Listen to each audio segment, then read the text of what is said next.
There is a verse in Revelation chapter 22 that most people read past without stopping. It describes the tree of life standing beside the river, and it says this: "The leaves of the tree are for the healing of the nations." Not the fruit, not the root, the leaves, steeped in water, prepared with intention, given to those who needed healing.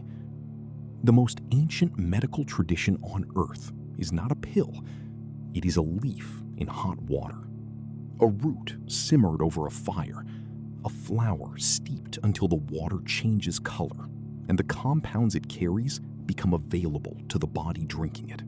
Every civilization that left written records made medicinal teas. Egyptian papyri describe them. The Talmud records them. The New Testament references them. Ayurvedic texts codify thousands of them. Traditional Chinese medicine built an entire pharmacopoeia around them. These traditions were not agreeing with each other. They were agreeing with the plants. Today we are walking through 20 healing teas drawn from the herbs named, implied, or embedded in biblical and ancient Near Eastern tradition. Pay close attention to number 1. It has been used in virtually every traditional healing culture that has ever existed, and modern research has identified the mechanism that explains why. And when we reach number 10, stay with me for the context, because the herb we discussed there was used in the purification rituals at the heart of the Mosaic Law, and what we now know about its antimicrobial chemistry makes that choice look less like ceremony and more like applied microbiology. This content is for educational and historical purposes only. Please consult a qualified healthcare provider before using any herb medicinally, particularly if you are pregnant, nursing, or managing any medical condition. Number 20. Hyssop. Psalm 51:7 records David's plea, "Purge me with hyssop, and I shall be clean." In Exodus 12, hyssop branches are used to apply the Passover blood to the doorposts of Israelite homes. At the crucifixion, in John 19:29, a sponge is offered on a stalk of hyssop. The plant appears at birth, death, cleansing, and survival across the full arc of biblical narrative. Hyssop contains pinokamphone and isopinokamphone, bicyclic monoterpene ketones with potent antimicrobial activity in laboratory studies. It contains diosmin, a flavonoid now used in pharmaceutical preparations for venous insufficiency, and rosmarinic acid with documented antiviral activity against influenza and herpes simplex. Steep 1 teaspoon of dried hyssop aerial parts in water cooled to approximately 85 degrees Celsius for 12 minutes, covered. Raw honey added after steeping contributes its own antimicrobial compounds. Drink warm at the onset of respiratory symptoms. Number 19. Wormwood. Artemisia absinthium. The name appears in Revelation as a symbol of bitterness, but in the ancient world, wormwood was one of the most valued digestive and antiparasitic herbs known. Egyptian papyri from 1550 BCE document its use for intestinal worms. Roman physician Pliny documented it. Islamic physician Ibn Sina prescribed it for fever and parasitic infections. The Artemisia family contains artemisinin, now used in pharmaceutical treatments for malaria, one of the most effective antiparasitic compounds ever identified. Wormwood also stimulates bile production and digestive enzyme secretion through its bitter sesquiterpene lactone content. Steep 1/4 teaspoon of dried wormwood in just boiled water for 5 minutes only. Small doses before meals as a digestive bitter. Do not use during pregnancy or for extended periods. Number 18. Cumin. Cumin appears in Isaiah 28:25 as a cultivated crop, and in Matthew 23:23 among the herbs the Pharisees carefully tithe. Ancient Egyptian medical papyri list it in numerous preparations. Dioscorides documented it for digestive conditions. Traditional Arabic and Indian medicine built entire categories of digestive preparation around it.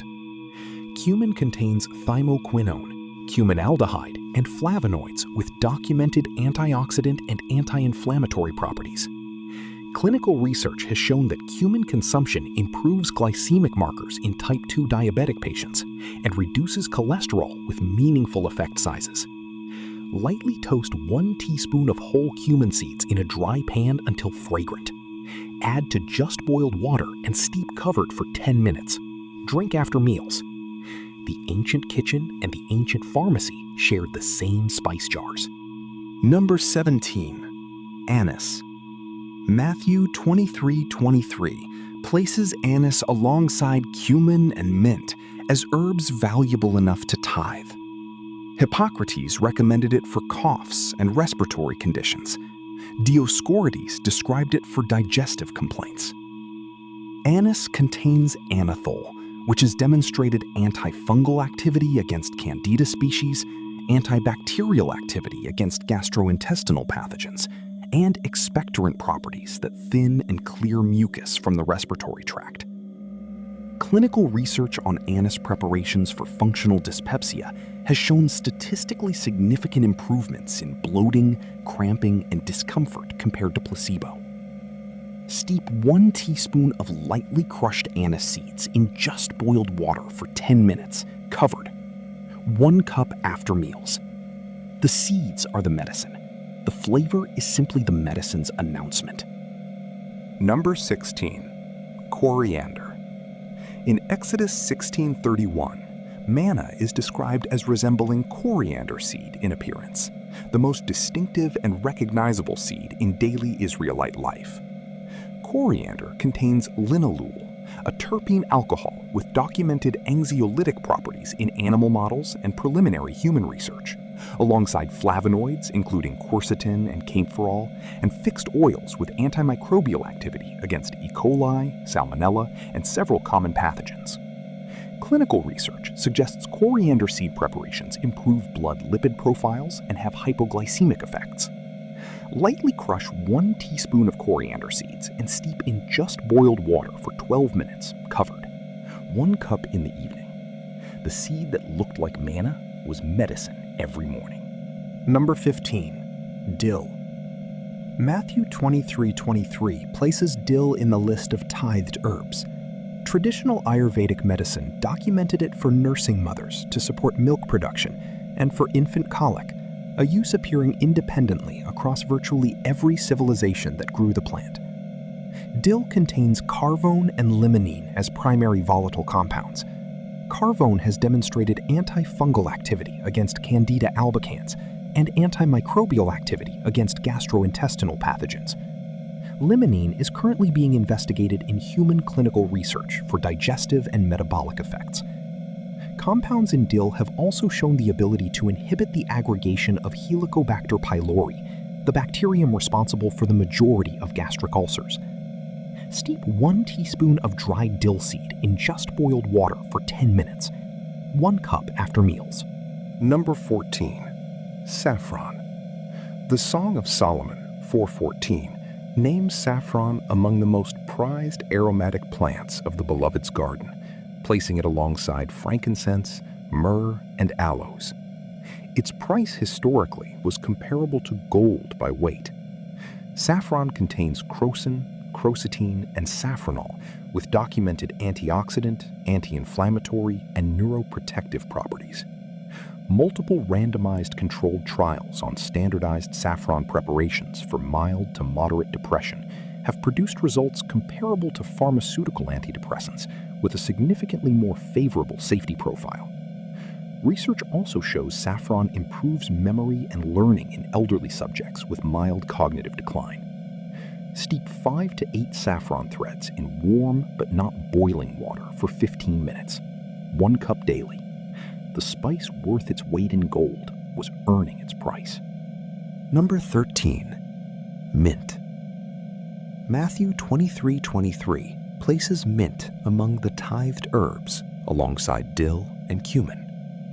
Ancient Egyptian medicine documented it.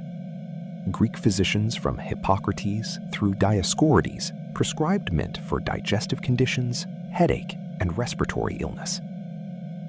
Peppermint contains menthol and menthone alongside rosmarinic acid and flavonoids. Menthol has documented calcium channel blocking effects on smooth muscle. Multiple systematic reviews and meta-analyses have confirmed peppermint preparations as significantly superior to placebo for irritable bowel syndrome symptoms, with effect sizes researchers describe as clinically meaningful. Steep 1 heaped teaspoon of dried peppermint leaf in just boiled water for 10 minutes, covered. 1 cup before bed or at the first sign of digestive discomfort. Number 12. Thyme. The Greek word for thyme shares its root with the word for sacrifice, associating it with cleansing properties from the earliest recorded history. Roman military physicians used it for wound treatment. Medieval monasteries cultivated it as their primary antimicrobial herb. Thyme contains thymol and carvacrol, 2 of the most potent natural antimicrobial compounds identified in any culinary herb. Thymol is now used as the active ingredient in commercial antiseptic mouthwashes because its antimicrobial efficacy is beyond dispute. Carvacrol disrupts bacterial cell membrane integrity and inhibits the quorum-sensing bacteria used to coordinate infection. Clinical research confirms thyme preparations for acute bronchitis are comparable in efficacy to pharmaceutical expectorants. Steep 1 teaspoon of fresh thyme in just boiled water for 10 minutes. 3 cups daily during respiratory illness. Number 11. Sage. The salvia genus name comes from the Latin salvare, to be saved or healed. Medieval European monasteries called it the plant deserving to be called holy. Traditional Arabic medicine documented it.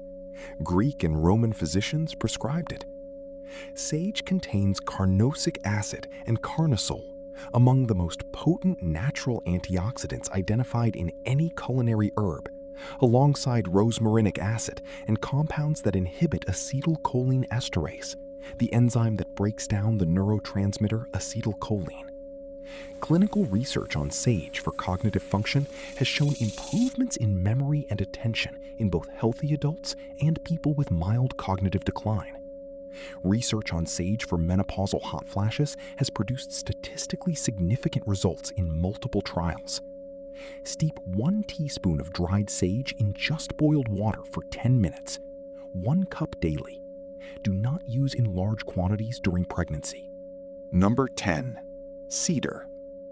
Leviticus 14 describes the purification ritual for skin diseases in extraordinary detail. The priest takes cedar wood and hyssop, dips them in water, and sprinkles the person being cleansed 7 times. Numbers 19 describes a similar purification ritual involving cedar and hyssop, with the residue mixed into water used for cleansing. These rituals appear in the most legally detailed sections of the Mosaic Law. Cedar essential oil contains atlantoin, cedrol, and cedrine, sesquiterpene compounds with documented antimicrobial and antifungal properties against Staphylococcus aureus, E. coli, and several fungal species. Cedrol has shown sedative and anxiolytic properties through olfactory pathway mechanisms that reduce cortisol markers. Cedar bark tea, prepared by simmering dried cedar bark in water for 20 minutes, was used in traditional Middle Eastern and Native American medicine for respiratory conditions and fever. The priests of Israel were purifying with antimicrobial compounds 2,000 years before the germ theory of disease was articulated. Number 9. Rue. Luke 11:42 records Jesus specifically naming rue among the tithed herbs, one of only a handful of specific plants named by Jesus in the Gospels. Roman physician Pliny, Dioscorides, and multiple classical sources document it. Rue contains rutin, a flavonoid with clinical evidence supporting capillary integrity and reduction of vascular permeability, as well as alkaloids with antimicrobial properties. Rutin has been studied for venous insufficiency, capillary fragility, and bruising.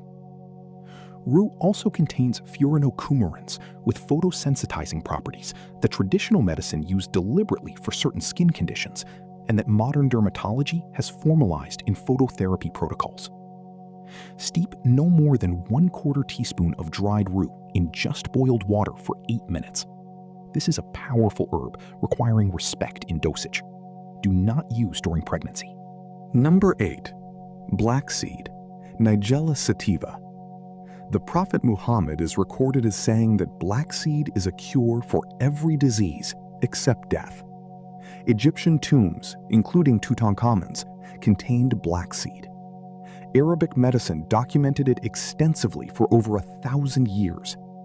The primary active compound, thymoquinone, has demonstrated anti-inflammatory activity through multiple pathways, antioxidant effects, antimicrobial activity against bacterial, viral, and fungal pathogens, and immunomodulatory properties that have attracted significant pharmaceutical interest.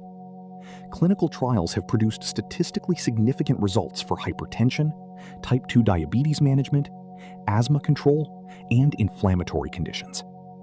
Steep 1 teaspoon of lightly crushed black seeds in just boiled water for 15 minutes. The flavor is warm, slightly bitter, with notes of thyme and pepper. 1 cup daily. Number 7. Frankincense resin tea.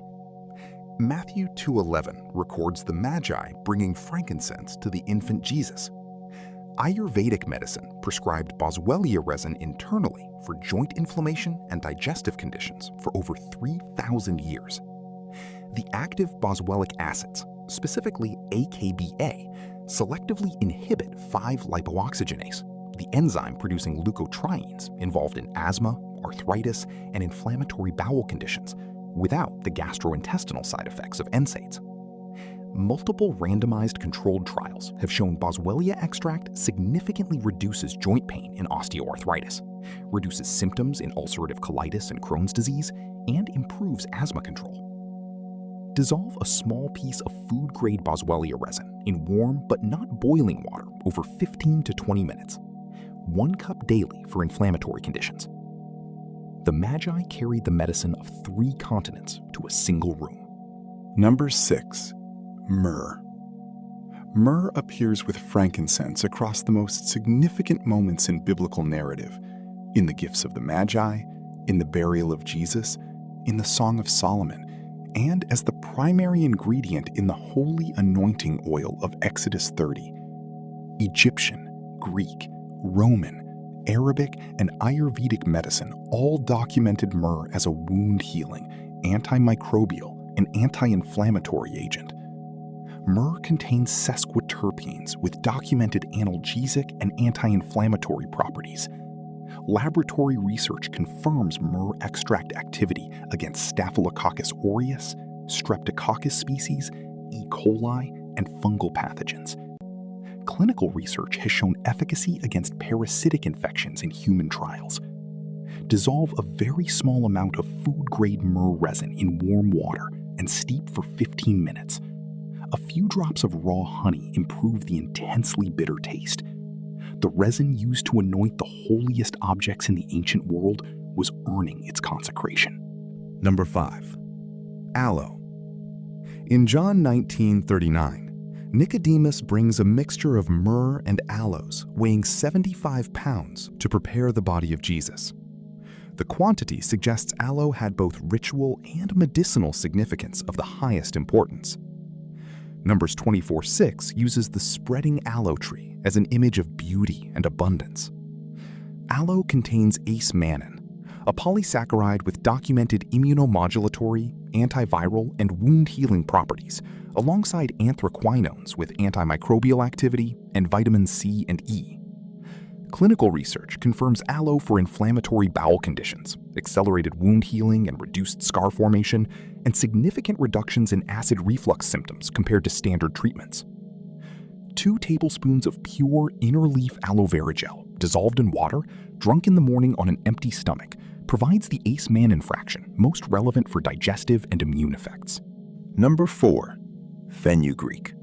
The Talmud records fenugreek, called hilba, among the symbolic foods of Rosh Hashanah. Egyptian medical papyri from 1550 BCE document its use for fever. Hippocrates recommended it for digestive conditions. Ibn Sina described it in elaborate detail. Ancient Sanskrit texts placed it among the most important medicinal seeds. 5 independent ancient medical traditions, the same seed, the same applications. Fenugreek contains 4-hydroxyisoleucine, a unique amino acid with documented insulin-sensitizing properties found in no other common food. Steroidal saponins with effects on cholesterol and blood sugar, and galactomannan fiber that slows glucose absorption. Multiple randomized controlled trials have demonstrated fenugreek significantly reduces fasting blood glucose, HbA1c, and LDL cholesterol in type 2 diabetic patients. Steep 1 teaspoon of lightly crushed fenugreek seeds in just boiled water for 15 minutes. 1 cup before the largest meal of the day. Number 3. Chamomile. Traditional Egyptian medicine associated chamomile with the sun god Ra and prescribed it for fever reduction. Greek physicians called it ground apple and documented it for digestive and inflammatory conditions. Roman physicians prescribed it broadly. Traditional German folk medicine called it alles Zutraut, capable of anything. Chamomile contains apigenin with documented anxiolytic properties through benzodiazepine receptor binding, alpha-bisabolol with wound healing and anti-inflammatory properties, and chamazoline with anti-inflammatory effects comparable to hydrocortisone in laboratory models. Multiple clinical trials have confirmed significant reductions in generalized anxiety disorder symptoms, improved sleep quality in elderly subjects, and reduced gastrointestinal upset. A clinical trial confirmed chamomile superior to placebo for infant colic. Steep 1 heaped teaspoon of dried chamomile flowers in just boiled water for 10 minutes, covered. 1 cup in the evening. Number 2. Licorice root. The Talmud records licorice as a medicinal substance. Egyptian medical papyri document it extensively. It appears in Assyrian herbal tablets. Traditional Chinese medicine has used it for over 4,000 years as the most commonly prescribed herb in its entire pharmacopoeia, present in more traditional formulas than any other single ingredient. Greek, Roman, Ayurvedic, and Islamic medicine all documented it for respiratory inflammation, digestive ulceration, adrenal support, and inflammatory joint conditions. Licorice contains glycyrrhizin and glycyrrhetinic acid, with anti-inflammatory activity through inhibition of the enzyme that inactivates cortisol, essentially extending the body's own anti-inflammatory response. Glycyrrhizin has demonstrated antiviral activity against influenza, herpes simplex, and hepatitis viruses in laboratory research. Clinical research confirms licorice for peptic ulcer healing, adrenal support, and respiratory inflammation. Steep half a teaspoon of dried licorice root for 15 minutes. 1 cup daily for short-term use. Do not use for more than 4 to 6 weeks continuously, or if you have high blood pressure. Number 1. Olive leaf. In Ezekiel 47:12, the prophet specifically designates the leaves of the trees growing beside the restored river as carrying healing properties distinct from their fruit. In the landscape of the biblical world, no tree was more present or more essential than the olive. Its oil appears over 140 times across Scripture, and Ezekiel specifies that it is the leaves, not the oil, not the fruit, that carry healing of a different order. Traditional Egyptian medicine extracted olive leaf for medicinal use. Dioscorides documented it for fever and malaria-like illness. Ibn Sina described it for the same indications. Mediterranean folk medicine has used olive leaf tea continuously for as long as written records exist. The primary active compound, oleoropin, is present in fresh olive leaves at concentrations of 14,000 to 40,000 milligrams per kilogram, compared to 0 to 200 milligrams per kilogram in extra virgin olive oil. The leaf is the pharmacy. Oleoropin hydrolyzes in the gut into hydroxytyrosol, one of the highest antioxidant compounds measured in any plant food source, and elenolic acid, which has demonstrated antimicrobial activity in laboratory studies against influenza, herpes simplex, Epstein-Barr virus, Staphylococcus aureus, E. coli, and Candida albicans. Place 1 tablespoon of dried olive leaf in cold filtered water and steep in the refrigerator for 8 to 12 hours. Do not boil. Boiling converts oleoropin into breakdown products before they reach the digestive tract. Drink 1 cup of this cold infusion in the morning. The taste is distinctly bitter and astringent. Raw, unfiltered honey added after steeping provides complementary antimicrobial benefit and improves palatability. Ezekiel wrote that the leaves were for healing 2,600 years ago. The compound that drives those healing properties was only isolated and named in the 20th century. The observation came first. It always does. Every tea on this list requires one thing that modern convenience has systematically eliminated from our relationship with plants: time. Not elaborate time. The 10 minutes required to steep an herb properly. The 15 minutes a root needs to release its compounds. The overnight hours a cold infusion requires to preserve what heat would destroy. The ancient world embedded medicine in daily ritual. The cup was the beginning of the day's attention to the body. What they practiced as morning ritual, we have replaced with a capsule swallowed without attention on the way out the door. Both routes deliver compounds, but there is something in the warmth, in the preparation, in the act of intention that the ancient world understood as part of the medicine itself. The leaves have always been for healing. It is simply a matter of stopping long enough to steep them. If this conversation has been meaningful to you, share it with someone who needs to hear it. Leave a comment telling me which of these 20 teas you are making first.